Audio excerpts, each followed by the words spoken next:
You'll always find a new ship or vehicle available to you in Star Citizen at the end of the year, with the Intergalactic Aerospace Expo occurring in mid-November.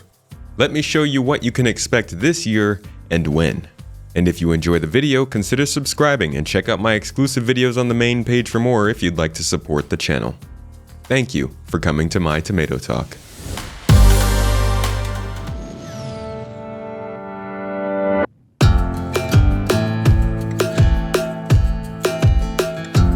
The Drake Vulture was originally introduced back in the summer of 2018 as a concept ship after it was voted on to be the next unveiled Drake ship. Interestingly, the poll that decided that was also the first time we got introduced to the ship named the Corsair, also featured in this video. The ship is a bit weird, with two super sci-fi space conveyor belts dominating the profile of the ship. The design is unorthodox, but made to benefit the function of the ship while looking cool doing it. Of course, the ship earns itself a comparison to the Venture from Eve, which I included in my list of all the look-alike ships in Star Citizen, but it's much smaller, features an interior, and has a slew of other unique features. Those features largely center around salvage gameplay, a career option that we've been waiting for longer than the ship itself. It was poorly predicted back in 2016 and was subsequently delayed year after year since then. Literally. Every year. I won't go into why this happened here, but I have a video that offers more detail I'll link down below. And while it's just hull scraping, this will be the first new major career choice added to the game since mining, so it's pretty substantial.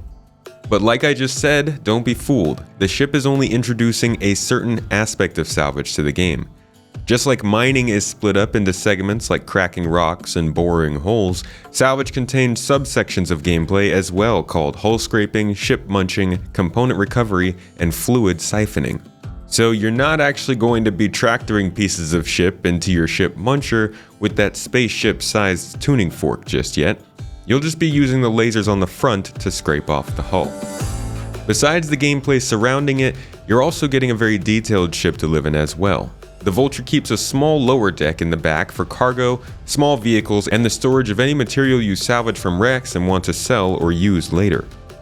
Taking the ladder up from there to the main deck presents more useful areas, such as the component bays where important machinery is kept, storage cabinets for outfits and loadouts, a gun rack for the occasional derelict target practice, and minimal living quarters like a shower and a bed. Unlike other ships of this or even smaller size, the Vulture lacks any real cooking or food storage area. Drake Interplanetary does not focus much on creature comforts as much as other manufacturers, generally being viewed as the bare minimum utilitarian manufacturer. Finally, in the ever so slightly asymmetric cockpit, you'll find a few more flight components and your humble throne, the perfect viewpoint with which you can rip into the decaying hulls of battles past losers. The ship is beautiful in its own way, functional in a way we don't see much in Star Citizen ships, and perfectly sized for the solo player looking to start a new long-term career. Anything can happen in terms of release dates, and this could always be delayed, but there's a very good chance we'll see this ship in Alpha 3.18, whenever that happens.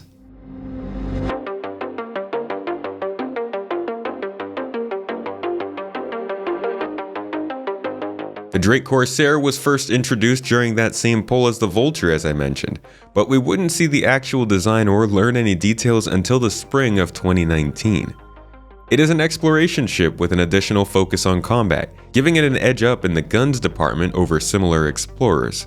It features a powerful scanning suite, a large cargo bay, a high amount of firepower for the class of ship, and a unique asymmetric wing set.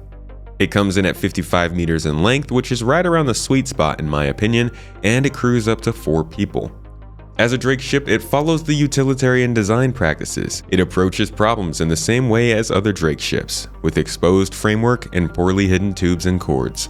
But it still goes a step further than one ship that many will likely upgrade from, the Cutlass. Unlike its smaller compatriot, the Corsair does indeed feature a bathroom for you. But like I said, it also stands for some good weaponry. The ship has 2 mounted turrets on the sides which have a pretty cool entrance and plenty of field of view to attack or defend with, and a remote turret on the back, along with 4 size 4 hardpoints around the cockpit. This is an exploration ship with firepower. You can tell it has more of a combat focus when the co-pilot seat is basically a manned turret. But remember, it's an exploration vessel, of course. Despite the focus, it does carry less missiles than its competitor, the Constellation. And as a Drake ship, it probably won't have the best armor ratings when that becomes a feature in the game. But this is definitely an exploration ship that will be able to lean outside of its status quo. Some may refer to the secondary opportunities as exploring other ships' cargo bays.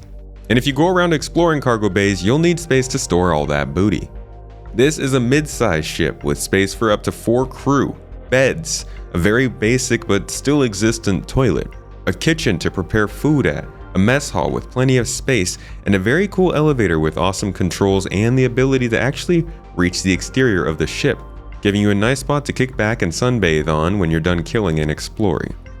The captain's quarter is actually similar to the rest of the crew quarters, which are already very basic with a bed, some storage, and a wall space for a picture of that crusader ship you wish you were actually on. The engineering room is this cool octagonal layout of all components with gravity in the middle and some extra rooms and airlocks coming off the side for a little extra utility to the ship. The cargo bay also has plenty of space and houses a vehicle if you like instead, but don't expect this to run as deep missions as say a Carrack or an Odyssey. Being a bit smaller means this won't have the capacity for huge lengths of time away from civilization, but you'll still be out there for days finding the next big cargo discovery for your crew to pursue.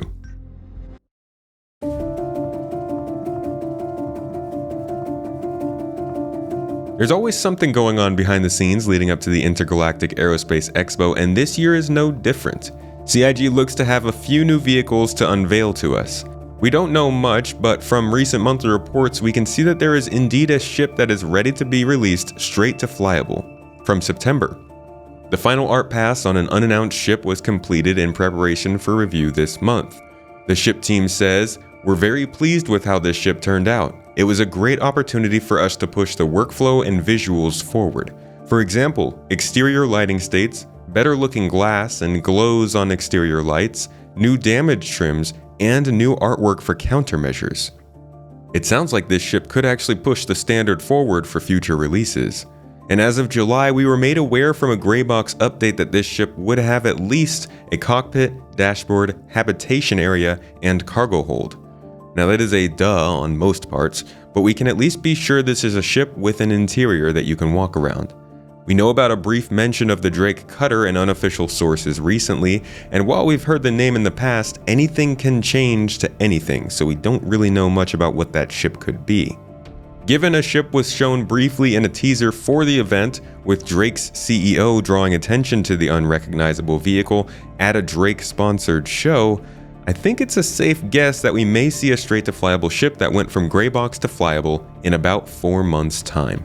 Which could put it maybe a bit bigger than a Cutlass, but who knows? The teaser makes things hard to determine and I am speculating all over the place right now. Either way, we will find out in November. The other possibility in 3.17.4 is a new variant of a ship, one that also began work in July and was continuing up until at least October. We have plenty of proof that this variant is making progress and IAE would be the perfect time to expect it. We've also seen what seems to be a medical variant of a Pisces in the trailer for IAE and a notable mention in recent leaks, so there is a very good chance we will see the medical capable Pisces. My vote was for the Terrapin, but the Pisces is a great ship, and I'm happy to see a new variant. And that is your update on the ships you can expect to be flying by the end of the year.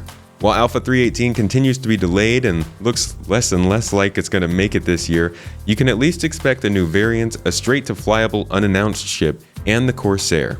We're going to have to just wait and see if the Vulture can arrive with salvaging before the new year, but it's not looking great.